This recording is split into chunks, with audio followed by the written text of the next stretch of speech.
اللہ اکبر اللہ اکبر اللہ اکبر اللہ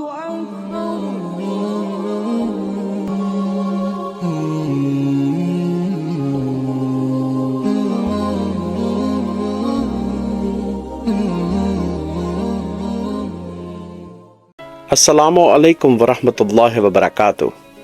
میرے بھائی اور بہنوں، آج کا موضوع کلام بھائی اور بہن کا وہ عظیم رشتہ ہے جس میں ماں باپ کی عقیدت، لحاظ، محبت اور قربانی کی جھلک نظر آتی ہے۔ باپ کے بعد وفا کا دوسرا نام بھائی ہے اور ماں کے بعد اپنائیت بھرا رشتہ بہن کا ہے۔ بھائی زندگی میں حوصلہ بن کر، سایہ بن کر رہتے ہیں، اور بہن کی دعائیں بھائی کے لیے ماں کے انداز میں عرش تک سفر کرتی ہیں۔ بھائی بہن کا ناطہ بچپن سے خلوص اور اپنائیت کا ہے۔ بہن چھوٹی ہو تو بھائی کے لیے دنیا کی سب سے پیاری دوست ہوتی ہے۔ زمانے کی گرم ہوا اور تلخ نگاہیں بہن کی طرف آنا بھائی کے لیے عقابی نظر ہے، اور اگر بہن بڑی ہو بھائی کے سر پر سایہ بن جاتی ہے، اور بڑی بہن کی گود میں تحفظ محفوظ کرتا ہے وہ بھائی۔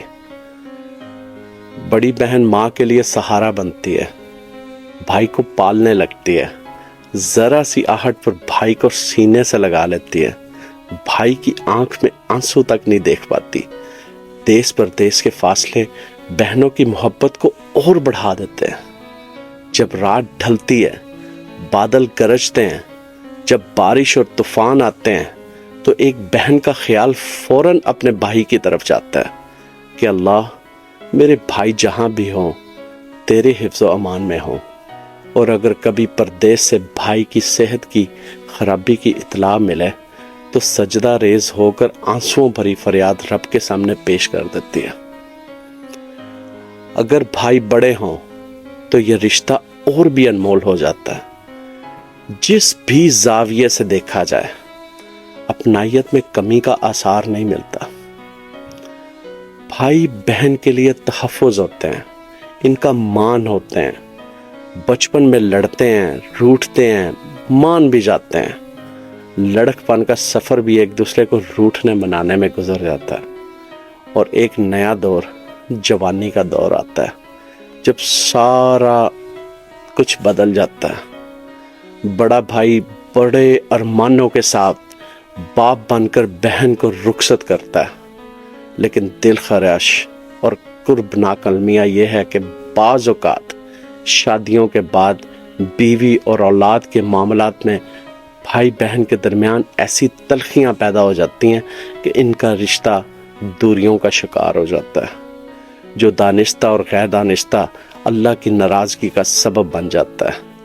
اللہ تعالیٰ نے قرآن پاک میں فرمایا ہے، رشتہ داروں سے صلہ رحمی کرو، رشتہ داروں سے قطع تعلقی گناہ ہے۔ ہمارا دین تو غیر مسلموں سے بھی حسن سلوک کا حکم دیتا ہے۔ ہمارے سامنے آپ صلی اللہ علیہ وسلم کی رضائی بہن شیمہ رضی اللہ تعالیٰ عنہ کا واقعہ ہے، جو بہت خوبصورت مثال ہے ہم سب کے لیے۔ جب شیمہ رضی اللہ تعالیٰ عنہ کے قبیلے کے لوگ ان کو ساتھ لے کر آپ صلی اللہ علیہ وسلم کے پاس اپنے قیدی چھڑوانے آئے تو آپ صلی اللہ علیہ وسلم بہن کی تعظیم میں کھڑے ہو گئے، اور نہ صرف قیدی رہا کیے بلکہ بہن کو تحائف دے کر رخصت بھی فرمایا، اور صحابہ کرام رضی اللہ تعالیٰ عنہما سے فرمایا، آج پہلی مرتبہ بنا مشورہ قیدی رہا کر رہا ہوں، کیونکہ میری بہن میرے دروازے پہ آ کھڑی ہوئی۔ میرے بھائی اور بہنوں، آج کل اکثر دیکھا جاتا ہے کہ شادیاں ہو جانے کے بعد اہل و عیال کی خوشنودی میں اکثر بہنوں کو بھول جاتے ہیں بھائی، اور ترک تعلق بھی کر لیتے ہیں۔ یاد رکھو، یہ رشتے تہواروں پر صرف یاد رکھنے کے لائق نہیں ہیں، بلکہ دکھ پر، غم میں یہ رشتے ذکر ہیں، عبادت ہیں۔ بھائیوں کو چاہیے کہ زندگی میں جتنے بھی مصروف ہوں، ہر ماہ ایک دفعہ یا سال میں کچھ دفعہ کچھ تحائف لے کر اپنی بہن کے گھر جاؤ، اور دیکھو آپ کی آمد پر آپ کی بہن کے چہرے پر ماں جیسا سکون اور الفت پاؤ گے۔ ان کے ہاتھ میں ماں کے کھانے کا ذائقہ ملے گا اور ان کی دعاؤں کے اثرات اپنی کامیابی کے روپ میں ملیں گے آپ کو۔ ہم سب کو اللہ ان رشتوں کو نبھانے کا شعور عطا فرمائے۔